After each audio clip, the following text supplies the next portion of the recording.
नमस्कार, मी पंजाब टक. आज आहे 24 मे 2025. सर्वप्रथम शेतकऱ्यांना सांगू इच्छितो की 30 मे पर्यंत असाच पाऊस पडणार आहे. आणि मी आहे आमच्या शिरू तालुक्यात दुधना धरणावर आणि या ठिकाणाहून सर्व शेतकऱ्याला अंदाज देणार आहे.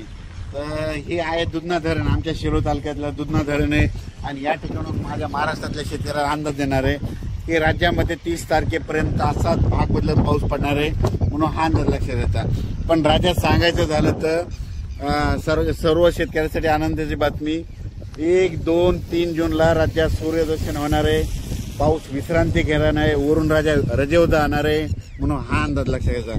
म्हणजे सांगायचं झालं तर 1 जून, 2 जून, 3 जूनला वरून राजा विश्रांती घेणार आहे, रजेवर जाणार आहे, म्हणून हा अंदाज लक्षात येतात. माझी सर्व शेतकऱ्याला विनंती आहे की 1, 2, 3 जूनच्या नंतर ऊन पाडल्याच्या नंतर तुम्ही काय करा, तुम्ही संपूर्ण शेताची कामे आटपून घ्या, कारण की त्यावेळेस उघाड पडणार आहे. नंतर परत 5-6 जूनच्या नंतर थोडं तुरळक कुठेतरी पाऊस चालू राहील. पण राज्यात मात्र 1, 2 जून, 3 जूनला सूर्यदर्शन होणार आहे, चांगलं हवामान कोरडं राहणार आहे, म्हणून हा अंदाज लक्षात येतात.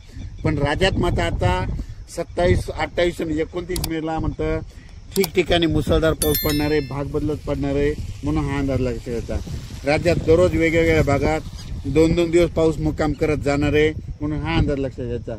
पण राज्यात मात्र 30 मे पर्यंत असंच पावसाचं वातावरण राहणार आहे, म्हणून हा अंदाज लक्षात यायचा. अचानक वातावरण बदल झाला तर लगेच एक मेसेज दिला जाईल. धन्यवाद.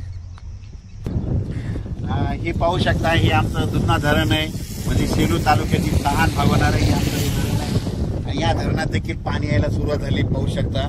पण राज्यात मात्र सर्व शेतकऱ्यांसाठी आनंदाची बातमी, 1 जून, 2 जून, 3 जूनला सूर्यदर्शन होणार आहे, म्हणून हा अंदाज लक्षात यायचा. म्हणजे वरून राजा विश्रांती घेणार आहे, शेतकऱ्याला कामं करण्यासाठी विश्रांती